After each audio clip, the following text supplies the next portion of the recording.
Hey book lovers, I'm Elise, and today I would like to share with you a book haul.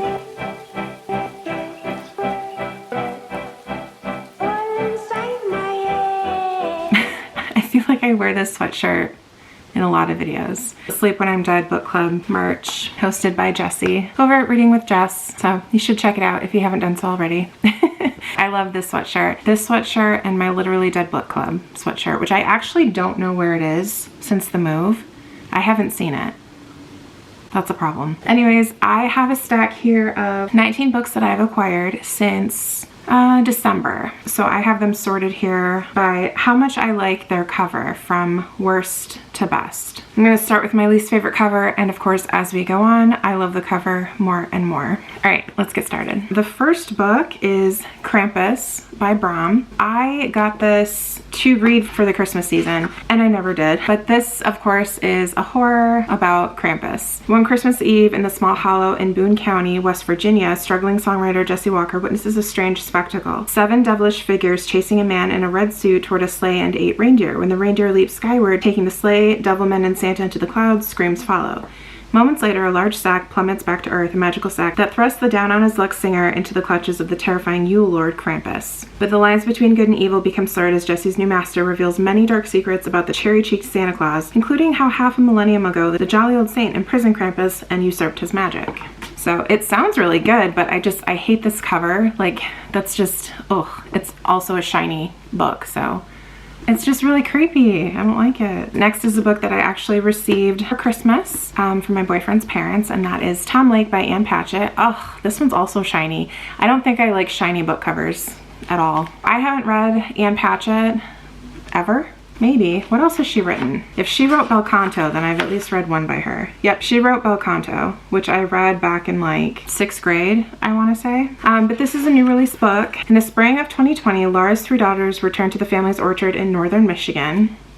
I live in northern Michigan. While picking cherries, they begged their mother to tell them the story of Peter Duke, a famous actor with whom she shared both a stage and a romance years before at a theater company called Tom Lake. As Laura recalls the past, her daughters examine their own lives and their relationship with their mother and are forced to reframe their understanding of the world they thought they knew. So this isn't probably a book that I would have picked for myself, but I know Ann Patchett is a really good author, and I'm super intrigued about the fact that it takes place in northern Michigan. All right, the next one was a recent Book of the Month selection for me, or I think it was an add-on. That is Butcher and Blackbird by Brenn Weaver. I'm actually really excited to read this one. It is supposedly a dark romance, and there is quite a list of trigger warnings at the very beginning. Oh, and there's even playlists with QR codes that you can scan to listen on Apple Music or Spotify. That's really fun. I like that. Anyways, this is going to be a series. Oh, yep, a trilogy. The Ruinous Love Trilogy. Apparently, it is a dark romance between 2 serial killers. From what I've heard other people say, I think they are hired to kill the same person. Yeah, it's a chance encounter. They're rival murderers. But I hate the cover. It's giving me like early 2000s MySpace era.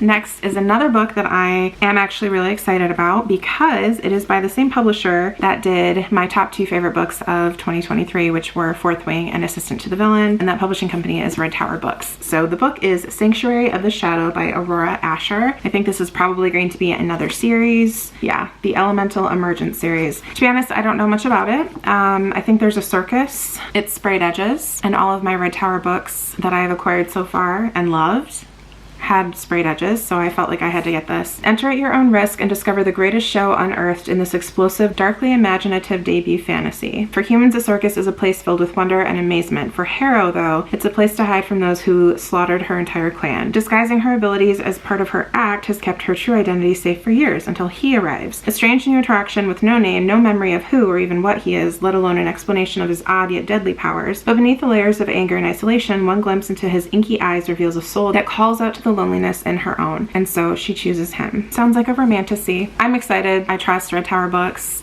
with my heart, and my furnace just kicked on. I don't know which is worse. Open.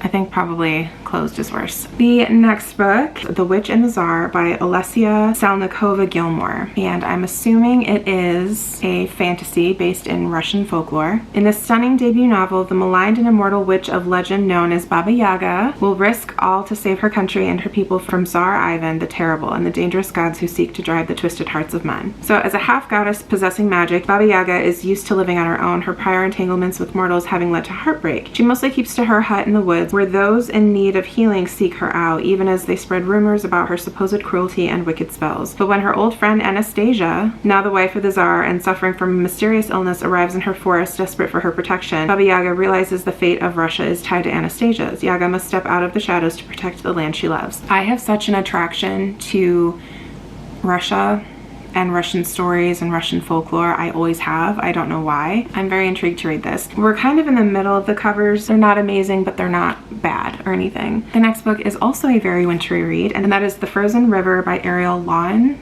Lawin?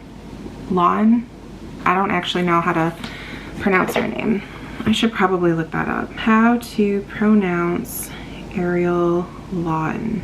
Hi, I'm Ariel Lawin. Lawin. So The Frozen River. This is a historical fiction. I have read, I think it was 2021, I read Codename Helene by the same author. Loved it. I think my favorite book of the year, or pretty close to the top. This book just came out late last year. Immediately, I'm like, yes, I'm gonna pick it up. So this book, The Frozen River, takes place in Maine in the late 1700s. When the Kennebec River freezes, entombing a man in the ice, Martha Ballard is summoned to examine the body and determine cause of death. As a midwife and healer, she is privy to much of what goes on behind closed doors in Hallowell. Her diary is a record of every birth and death, crime and debacle that unfolds in the close-knit community. Months earlier, Martha documented the details of an alleged essay crime committed by two of the town's most respected gentlemen, one of whom has now been found dead in the ice. But when a local physician undermines her conclusion, declaring the death to be an accident, Martha is forced to investigate the shocking murder on her own.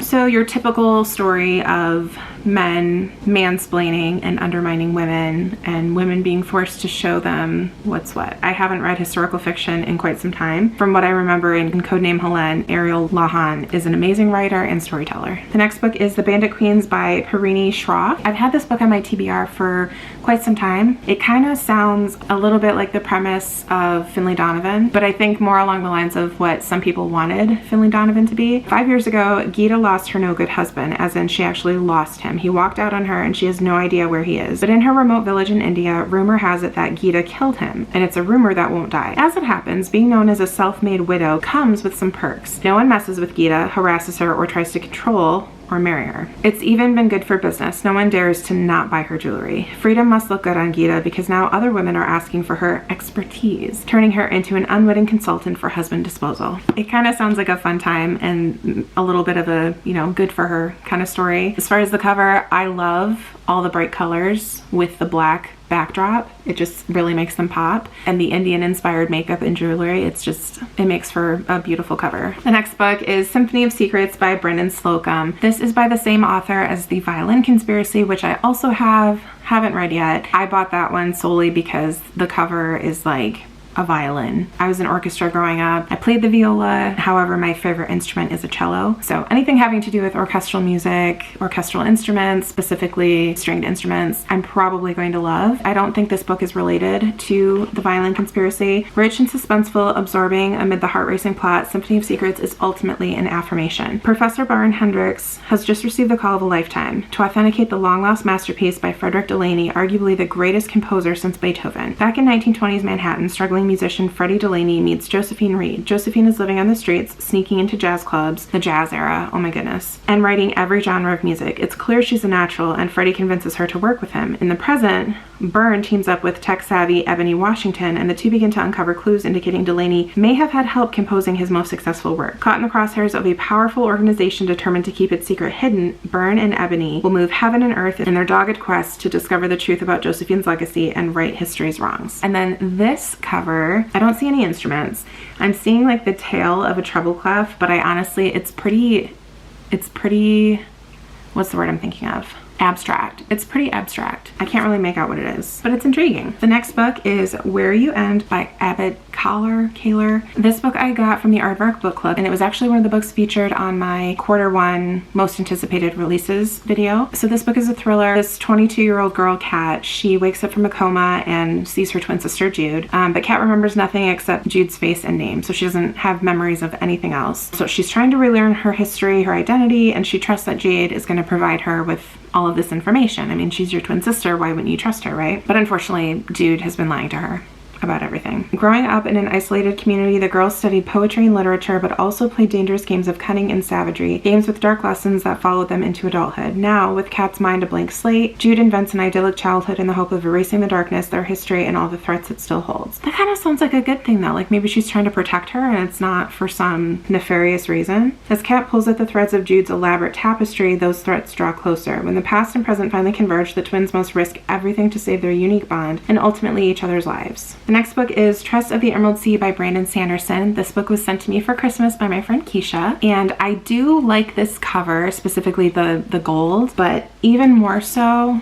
I love those end pages. I just bit my tongue. I've never read a Brandon Sanderson, but I've heard amazing things about Tress of the Emerald Sea. I was very excited to receive it for Christmas from a dear friend. The only life Tress has known on her island home in an emerald green ocean has been a simple one, with the simple pleasures of collecting cups brought by sailors from faraway lands and listening to stories told by her friend Charlie. But when his father takes him on a voyage to find a bride and disaster strikes, Tress must stow away on a ship and seek the sorceress of the deadly Midnight Sea. Amid the spore oceans where pirates abound, can Tress leave her simple life behind and make her own place sailing a sea where a single drop of water can mean instant death. Very intrigued. I don't know if I'm really interested in reading other Brandon Sanderson, like the Mistborn series, but I am excited about this one. This next one was my February Book of the Month selection, and that is The Women by Kristen Hanna. It's about the women in the Vietnam War. I'm assuming the women that were there as nurses. At once an intimate portrait of coming of age in a dangerous time and an epic tale of a nation divided.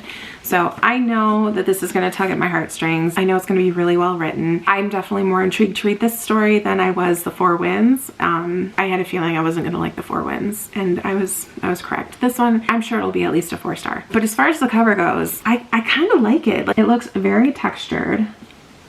It was done really well. The next book is Christmas and Other Horrors. This is by a number of different horror authors. I did actually start reading this. I'm just over 100 pages into it. I really hate this book. This is one of the really stiff hardbacks, and it smells weird.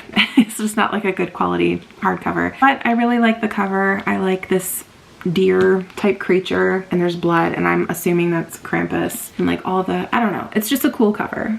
I like it. The stories that I've read in it so far, kind of interesting. I've read 5 of the stories so far. That one was okay. So like the first 3 were pretty good. Now I'm kind of in ones that I'm not really liking as much. And honestly, I should just like DNF the stories. Like if I'm not feeling it, I feel like I should just DNF it and move to the next story. But yeah, some of the authors in here, Stephen Graham Jones, Al Nakatsu, Cassandra Kaw, Josh Mallerman, Garth Nix. I've never heard of Garth Nix actually. So it's a winter solstice anthology. So it's not specifically Christmas. There are some Christmas aspects, but there's also a lot of pagan inspired stories. So really just the whole winter season, winter solstice, Christmas, pagan holidays. It seems to be very inclusive. And there is a menorah, so I'm assuming that there's a story in here about the Jewish faith as well. The next book was another book that I got from Aardvark Book Club and was also on my Q1 most anticipated releases of the year. And that is The Jinn Waits 100 Years by Shubnam Khan. And I love this cover. I love all the colors. This cover does something. I'm really interested in the concept of jinns. Oh my gosh, the font in this book is tiny.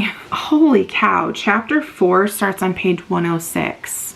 So clearly there's some long chapters. A gorgeously atmospheric gothic tale about a ruined mansion by the sea, the jinn that haunts it, and a curious girl who unearths the tragedy that happened there 100 years previous. Looks like it takes place in South Africa. Akbar Manzil was once a grand estate off the coast of South Africa. Now nearly a century since it was built, it stands in ruins, an isolated boarding house for misfits seeking to forget their past and disappear into the mansion's dark corridors. Until Sana. She and her father are the latest of Akbar Manzil's people's long list of tenants in search of a new home after suffering painful loss. Unlike the others, who choose not to look too closely at the mansion's unsettling qualities, such as the strange assortments of bones in the overgrown garden, the mysterious figure sometimes seen to move at night, Sana is curious and questioning and finds herself irresistibly drawn to the history of the mansion, to the eerie and forgotten East Wing, home to a clutter of broken and abandoned objects, and to the locked door at its end, unopened for a century. Honestly, when I read atmospheric, gothic, I was like, I need to read this. The next two books I'm going to talk about together, and that is Ninth House and Hellbent by Leigh Bardugo.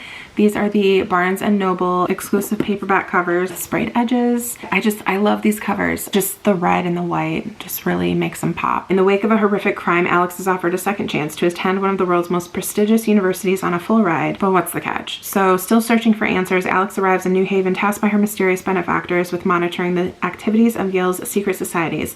But their occult rituals are more sinister and more extraordinary than any paranoid imagination might conceive. Basically, these secret societies are dealing with forbidden magic, and Alex can see or sense like the spirits or the ghosts of these people that are like attracted to the magic that is being performed by these societies. And so it's Alex's job to like keep them at bay, keep them from invading, and and I've heard great things about both of these books, so I'm pretty excited to finally get to it. My TBR is so long, and I'm not starting to get stressed out. I've been stressed out for years about it, but I just wish that I could like win the lottery, pay off all my debts, and just like take a year off and just do nothing but read.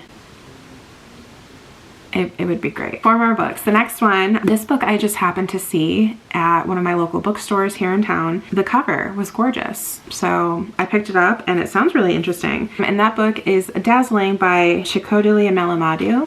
Oh, it's kind of shiny. This cover, the pink and the purple and the gold, like, oh my goodness. And there's a leopard. This is a vibrant, immersive read that takes the reader on a dizzying journey through Nigerian mythology. Treasure and her mother lost everything when Treasure's father died. Haggling for scraps in the market, Treasure meets a man who promises to change their fortunes, but his feet are hovering just a few inches above the ground. He's a spirit, and he promises to bring Treasure's beloved father back to life if she'll do one terrible thing for him first. And then Ozamina has an itch in the middle of her back. It's an itch that speaks to her patrilineal destiny, an honor never before bestowed upon a girl to defend the land and protect its people by becoming a leopard. Her father impressed upon her what an honor this would be before he vanished, but it's one she couldn't want less. She has enough to worry about as she tries to fit in at a new boarding school. As the two girls reckon with their burgeoning wildness and the legacy of their missing fathers, Ozamina's fellow students start to vanish. Treasure's obligations to the spirit escalate, and Ozamina's duty of protection as a leopard grows. Soon, the girls' destinies and choices alike set them on a dangerous collision course. Ultimately, they must ask themselves, in a world that always says no to women, what must two young girls sacrifice to get what is theirs? The next book is a book that's been around. It was originally independently published, and it was on Kindle Unlimited. It is a dark romance, and that is Gothicana by Rue Nix. It was just traditionally published, and I'm in love with this cover and the purple sprayed edges. I don't know if you can tell those are purple, but they're like a dark, like a royal purple. Oh my gosh, and these end pages. And every chapter, like, look at that. That's so cool. Every chapter has like a gorgeous layout.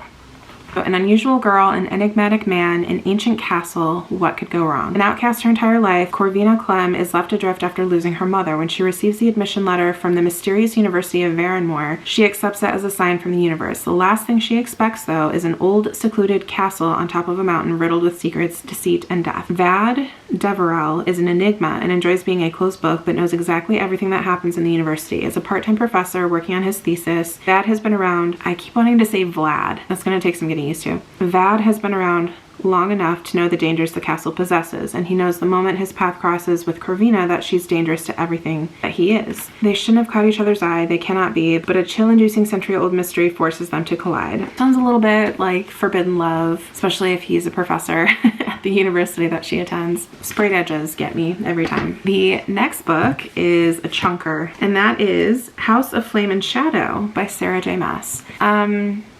The gold. If a book has shiny gold on it, I'm there. Have I read the first 2 books in this series? No, I have not. Was I excited to have this pre-ordered? Yep. I do really want to get to this, and I was going to start them, but then people started saying, nope, you have to read Thorn Glass first. So I'm reading Throne of Glass first. This smells really good. The final book and my favorite cover is A Pon of Frosted Star by Emmy Kuzniar. There we go, the shiny gold. What did I tell you? And the swan and like this design that's giving like Art Nouveau, and the colors, it's like, this is not black. This is like a really, really dark green, like various shades of teal, basically. Like, oh my gosh. Gorgeous, gorgeous, gorgeous. And even the back is the same deal. Oh my gosh. So this is the same author as Midnight in Averwood, which is a Nutcracker retelling that I read not last Christmas, but the Christmas before that. Loved it. It was atmospheric and dark and amazing. It was written really, really well. This book just came out late last year. I was super excited to get it. Haven't read it yet. This is also a retelling of Swan Lake, I want to say. The invitation always arrives the same way, without warning, appearing around the city on the first snowfall of the year, simply inscribed with tonight. When struggling artist Forrester finds an invitation, he's bewitched by the magic of the evening, swept up in the glamour of the notorious annual party, and intrigued as to who is behind them. Determined to find out more about the mysterious host, Forrester discovers an abandoned manor, silent with secrets, and a cursed woman who is desperate to be free. A bewitching new story inspired by The Great Gatsby and Swan Lake. That makes a lot of sense if this is like Art Nouveau type style, and like even that inside cover. Oh man, I'm excited. There you have it. Those are all the books that I've recently acquired. Let me know if you've read any of these yet and what you thought of them. What was your favorite cover of all those books that I showed you? Let me know in the comments below. Thank you so much for watching. Please remember to like and subscribe, and until next time, bye.